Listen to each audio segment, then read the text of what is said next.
Continuamos con su programa Rumbo Político. Soy el periodista Martín H. Fiorani. Estamos en vivo y en directo y estamos llegando con todos nuestros abonados que nos ven en Ancón, Caraballo, Cieneguilla, Comas, El Agustino, Independencia, La Molina, Los Olivos, Lurín, Pachacamac, Ventanilla, Mi Perú y los siguientes distritos como Pupusana, Puente Piedra, Punta Negra, Punta Hermosa, Rímac, San Juan de Lurigancho, San Martín de Porres, Santa Rosa, San Bartolo y a nivel nacional en las ciudades de Casma, Chepén, Guadalupe y la hermosa ciudad de Chiclayo. Estamos también interconectados con la multiplataforma de VES Radio, 101.7 FM a nivel nacional, VES Televisión, Canal 3, fanpage, Facebook y la página web a nivel internacional. Vamos a darle la cordial bienvenida ya a nuestro tercer invitado que está con nosotros, el doctor Miguel Ángel Rodríguez Mackey, ex canciller que está en este momento ya con nosotros.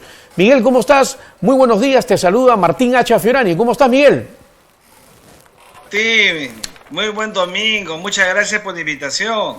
Al contrario, muchas gracias por estar con nosotros para hablar de temas trascendentales importantes. Y desde ahí, ¿cuál es tu opinión sobre Amnistía Internacional, el informe que ha emitido?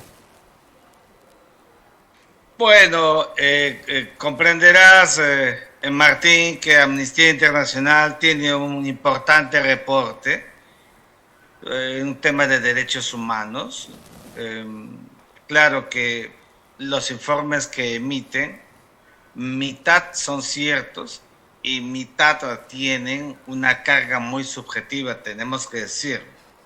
Claro, cuando se trata de derechos humanos, sí tenemos que preocuparnos, porque los derechos humanos tienen un impacto muy grande en la sociedad, en el Estado, y más todavía con una coyuntura como la peruana, con lo que ha pasado, los 60 muertos en los últimos 2 meses, etcétera, que debe merecer la mayor de las atenciones, la mayor de las investigaciones de manera personalizada, de manera individualizada, porque así es como debemos mirar seriamente el derecho penal, los actos que son objeto de punibilidad, etcétera. Pero también es importante decir que Amnistía Internacional, cuando ha tocado otros temas de derechos humanos en el pasado, acuérdate conmigo, Martín, por favor, no han sido los que esperábamos los peruanos. Y te hablo fundamentalmente en los tiempos en los que le tocó al Perú vivir el flagelo del terrorismo, del Sendero Luminoso, del movimiento revolucionario Túpac Amaru. Y todo esto, ¿por qué pasa? Es bueno decirlo porque la gente que nos ve y nos escucha los temas de derechos humanos de manera abierta. ¿Y qué pasa? Que la doctrina de derechos humanos tiene todavía una enorme carga de imputación directa al Estado. Es decir, el que viola derechos humanos, por esta carga en la doctrina que todavía prevalece, es solamente el Estado.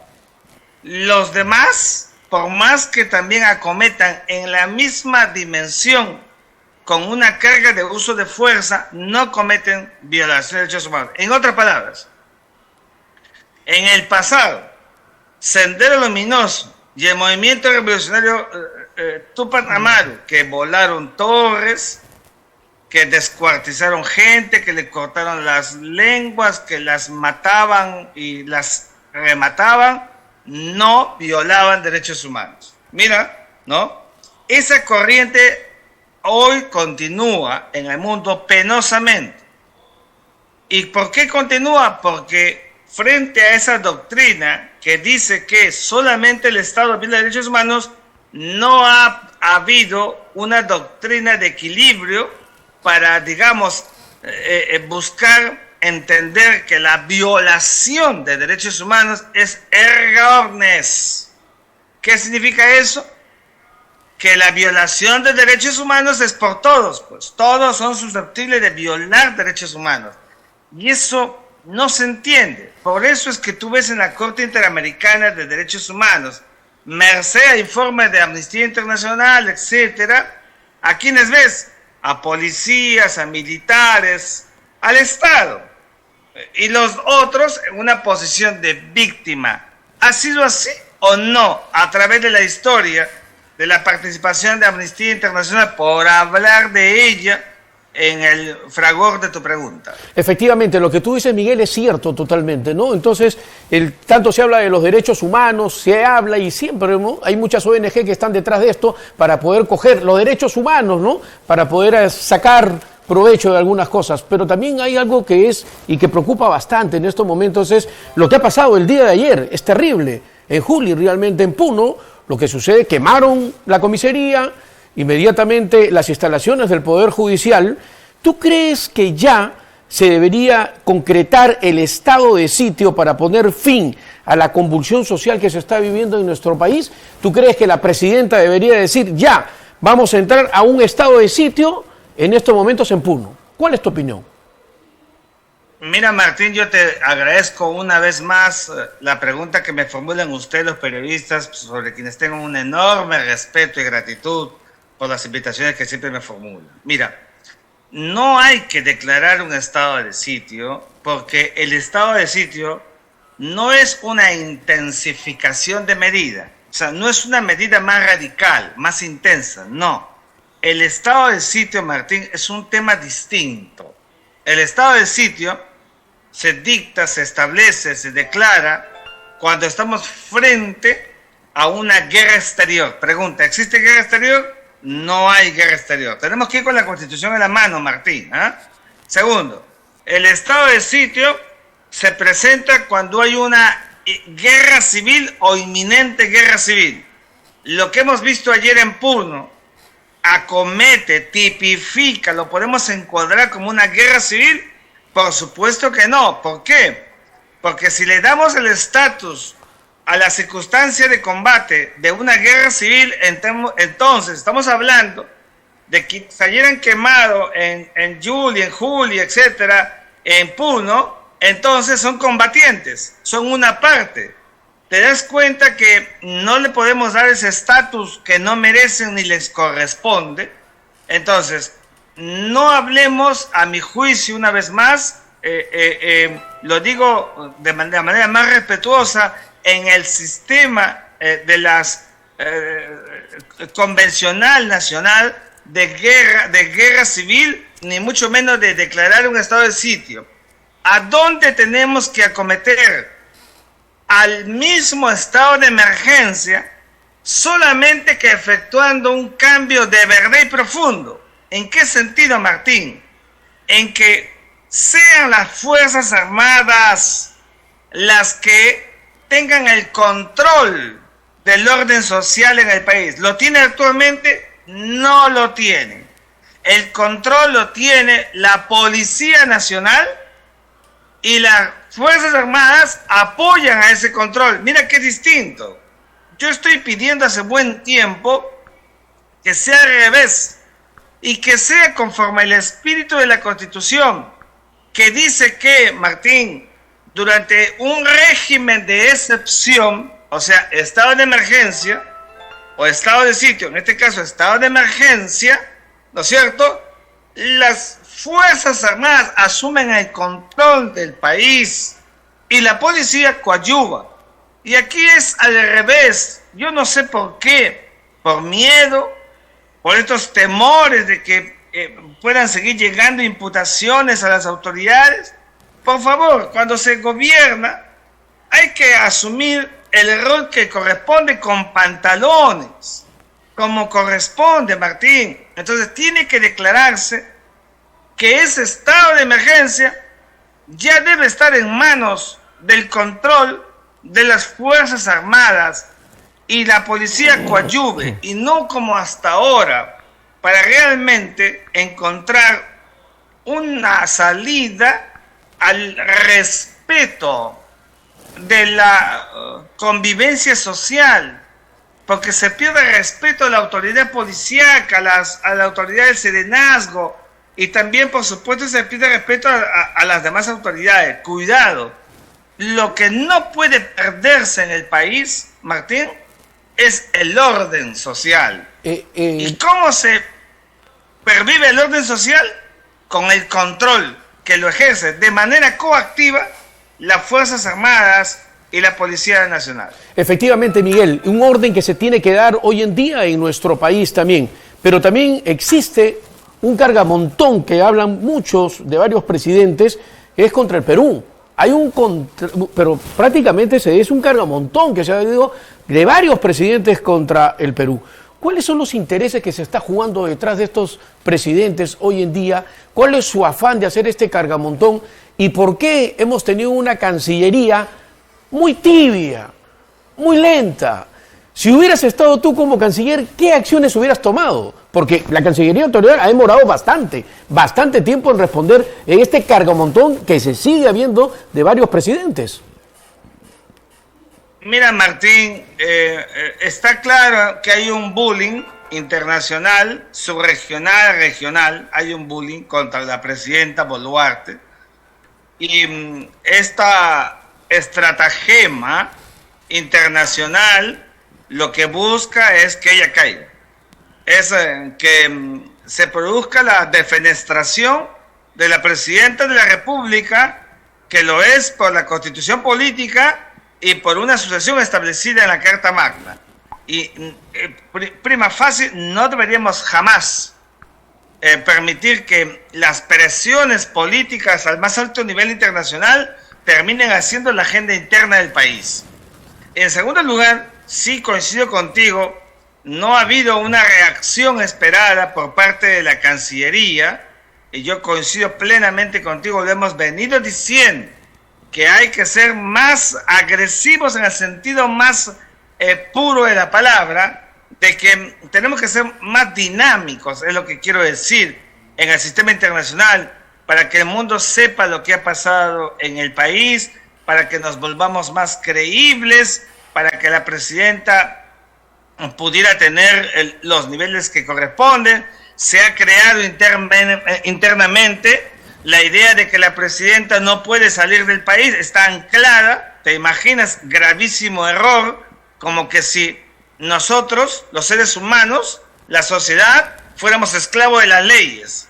Las leyes tienen que adecuarse a la realidad. Si la presidenta es la única que queda en el formato de lo que era una plancha presidencial, y si la Constitución dice que en un eventual proceso de sucesión asume el presidente del Congreso, ¿cómo se llama eso para los hombres del derecho? Se llama interpretación extensiva por espíritu de la ley. Entonces, el presidente del Congreso se queda y ella sale para poder decirle al mundo lo que está pasando en el país, para tener un encuentro con sus pares internacionales. Pero no se hace eso porque seguimos esclavos de la ley y se dice, no, es que la Constitución no lo permite. Bueno, hay un Congreso que sí puede aprobarlo de manera rápida, pero no se hace, pues, y entonces no hay reacción y vivimos anquilosados, positivizados, como si en verdad no tuviéramos más libretos que los que están a nuestro alcance. La Cancillería peruana debería ser mucho más rápida y efectiva en su vaso comunicante, tener más presencia internacional. ¿Dónde están los nombramientos de los embajadores en misión especial que en algún momento pedimos? Nada. ¿Dónde está la Comisión Consultiva de Relaciones Internacionales que pedimos que se instale para que coadyuve a promover, digamos, un empoderamiento de la canciller? Nada. Es decir, yo no sé, actúan aquí por, digamos, procesos de retos políticos internos y no están mirando el interés nacional, que es lo más importante para el país. Efectivamente, Miguel, lo que tú dices es totalmente, y comparto contigo, ¿no? Una Cancillería que está muy fría, ¿no? Entonces, y lógicamente así, cualquiera pues comienza a atacar y a golpear al Perú, y hay un bullying, como tú lo has dicho, realmente contra el Perú, totalmente, que esto nos debilita a nivel internacional y en las negociaciones también que tenemos. Para ir finalizando un poco, yo quisiera preguntarte, bajo tu óptica realmente, que tú ves como un analista también político, como es canciller de la República, dime, ¿la presidenta Dina Boluarte, terminando su gestión, termina presa? termina extraditada realmente por el gobierno americano por los temas de lesa humanidad, más de 60 muertos. ¿Cuál es tu opinión? No. Yo, fíjate, lo diré por ella y por todos los presidentes que hemos tenido. Tenemos que ser, digamos, muy nacionales, institucionales. Yo creo que la presidenta de la República, ella está en el acto marginal a los niveles de responsabilidad política, porque así lo establece la Constitución política. A ella se le puede solamente imputar por 4 comisiones que están en la Constitución política, entre ellas por impedir las elecciones, por disolver el Congreso, cerrarlo, etcétera. Pero la presidenta de la República, como jefa de Estado, evidentemente es el blanco de todos. Pero no deberíamos crear la idea, yo sé que tú no, pero no deberíamos crear esa idea de que todo aquel que es presidente pasa algo, inmediatamente debe terminar entre rejas. Valoremos y démosle el nivel que corresponde a la institución presidencial, Martín, que es lo que tenemos que hacer lo más serio. Y en aquellos casos donde sí hay evidentemente compromiso punitivo, pues tendrá que responder. En lo que a ella respecta, no creo que va a terminar en la cárcel porque es gobernante, sino que hay evidentemente una acusación contra ella, una denuncia, perdón, contra ella por delito de lesa humanidad, y ya lo he dicho, ella, el señor Otárola y los otros ministros comprometidos, etcétera, vas a ver tú que van a tener que responder por este caso de los 60 muertos ante la justicia con su bastón en la mano, hasta cuando lleguen a la etapa más longeva de sus vidas, que todos queremos que sea así con todos. ¿Por qué? Porque se ideologiza, porque se subjetiviza y porque se daña el concepto exacto de los derechos humanos. Por eso a la ONU, por su alto comisionado de las Naciones Unidas, y a la Comisión Interamericana de Derechos Humanos de la OEA, las dos, la planetaria y la panamericana, últimamente, y digo últimamente, en los últimos años, tienen una enorme carga de subjetividad, ¿no es cierto?, que solamente ven a los victimarios en el Estado. No son capaces de ver en el aparato del Estado a los militares, a los policías, nunca los ven como víctimas, solamente como victimarios. Por eso te decía al comienzo que hay una desnaturalización del concepto de derechos humanos. Y yo puedo acabar con esto. Por eso insisto que en las Fuerzas Armadas, en las 3, incluso en la policía, que tienen una oficina de asuntos jurídicos, que más parece una oficina de asuntos legales, de papeles, parece más bien el Poder Judicial en miniatura, pequeño, debería tirarse todo eso a un costado, dejarlo a un costado y hacer prevalecer la creación de doctrina, de materiales, de escritura, de libros, de producción, para equiparar el concepto de lo que realmente es derechos humanos y la violación de los derechos humanos, que es erga omnes de todos. Por esa razón es que incluso la Comisión de la Verdad y Reconciliación del pasado, viste en ese informe que emitieron, que yo siempre llamo la Comisión de la No Reconciliación, ¿no? Todo el cargamontón de la violación de derechos humanos la tenía las Fuerzas Armadas. ¿Y qué hacía Sendero Luminoso? Bueno, cometió actos terroristas. Pero no decían que Sendero era un grupo terrorista. Te das cuenta de esas ambivalencias y esas contradicciones. Nos falta trabajar la profundidad de la doctrina en este tema en nuestro país, Martín. Efectivamente, esa doctrina que tenemos que comenzar. Hoy día hemos hecho cátedra realmente aquí en nuestro programa y el tiempo nos ganó también. Miguel Ángel, muchísimas gracias por haber estado con nosotros. Que tengas un excelente domingo en unión de toda la familia. Muchas bendiciones y gracias por habernos acompañado. Gracias. Martín, muy amable, buenas tardes, buenos días todavía. Ok, perfecto, gracias. Bueno, tenemos que ir finalizando ya nuestro programa, nos estamos ya yendo del programa, pero antes quiero hacer una pequeña acotación. Efectivamente, Defensa Civil es una institución muy importante, ¿no? Ahora se llama Gestión de Riesgos del Desastre, pero es lo mismo, es Defensa Civil. Yo desde aquí quiero invocar, pedirle por favor, les pido, les imploro por favor a todos los alcaldes, por favor, no solamente de Lima, de todo el territorio nacional, comiencen a trabajar en temas de prevención. Se nos viene ya el niño costero, se nos viene con fuerza, ya está el niño costero aquí, ya está. Vamos a esperar que lleguen las lluvias, los desbordes naturales para recién comenzar a actuar. Imagínense lo que pasó en el año 2017 en Carapongo. Se destrozó totalmente toda una vía, llegó hasta San Juan del Urigancho, posteriormente a Jicamarca. Estamos hablando de que se va a hacer golpeado realmente Chosica, Rímac, varios distritos. Y si no tenemos un plan de contingencia, vamos a esperar que lleguen las lluvias, vamos a esperar que pase todo esto. El niño costero viene con fuerza, y viene con una fuerza total que en el año 2017 prácticamente nos agarró desprevenido. Y este año, el 2023, nos va a volver a agarrar desprevenido. Hagan algo, porque ya no se puede hacer nada. Hay que hacer prevención. Ya les vuelvo a repetir, la mejor cultura de la prevención es la capacitación, ¿no? ¿Cuántos están yendo a capacitar hoy día los sectores populares? En cualquier momento llega el terremoto también. Tenemos un silencio sísmico más de 200 años. Nadie quiere hablar estos temas, ¿no? Todo el mundo dice, sí, va a llegar el terremoto, no se preocupen. Eso es mentira, totalmente. No está preparado el país para poder afrontar un terremoto de grado 8 o grado 9, que es una catástrofe. Entonces, es ahora donde tenemos que aprovechar estos minutos, estos tiempos, de organizar al pueblo. Hay que ir, señores alcaldes, ensúciese los zapatos, vaya usted a los asentamientos humanos, sectores populares, la gente más golpeada que va a ser cuando llegue el terremoto. Háganlo, por el amor de Dios. Y todos los que están dentro del voluntariado de defensa civil o pertenecen a instituciones del Cuerpo de Bomberos, la Cruz Roja, al voluntariado de defensa civil, por favor, ustedes tienen conocimiento, salgan a las calles a ayudar, a hacer una capacitación. Bueno, vamos a hablar el próximo domingo sobre temas también de prevención, porque la mejor cultura de la prevención es la capacitación en temas de defensa civil. Esta semana, la próxima semana, voy a ir a los asentamientos humanos a capacitar gratuitamente, como siempre lo hago, voluntariamente. Bueno, tenemos que ir, nos ganó ya el tiempo.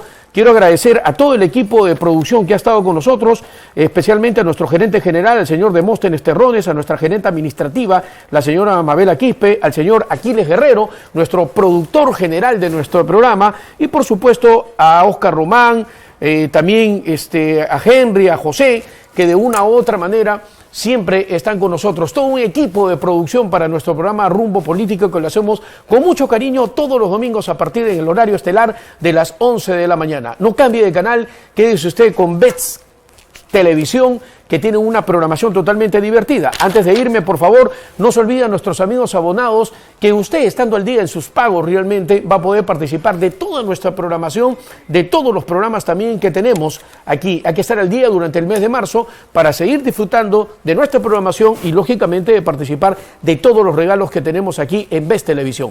Martín H. Fiorani le dice gracias y no se olviden, la mejor cultura de la prevención es la capacitación, porque defensa civil, tarea de todos. Hasta el próximo domingo, 11 de la mañana. Permiso. Muy buenas tardes.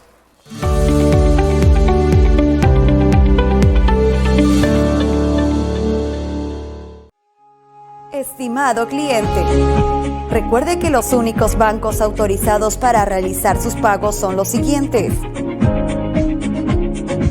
BCP, con el código 18190. BBVA, con el código 4160. O vía banca por internet, como entidad BES Cable Perú SAC. BES Cable, para todos. En Best Cable, el fútbol es para todos. Disfruta de Liga 1 y Liga 1 Max ahora en tu programación. Afíliate llamando al 640-9380 y vive la emoción de un campeonato espectacular. Best Cable, para todos.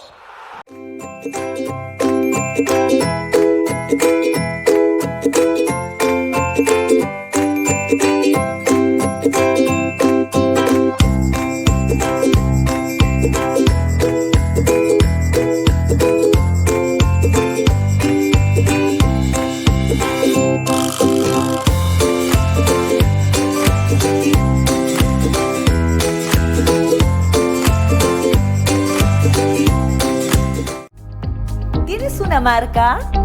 Esta es tu oportunidad de llegar a más personas. Promocionando tu negocio en nuestro canal. Anuncia aquí y haz que tu empresa tenga un mayor alcance.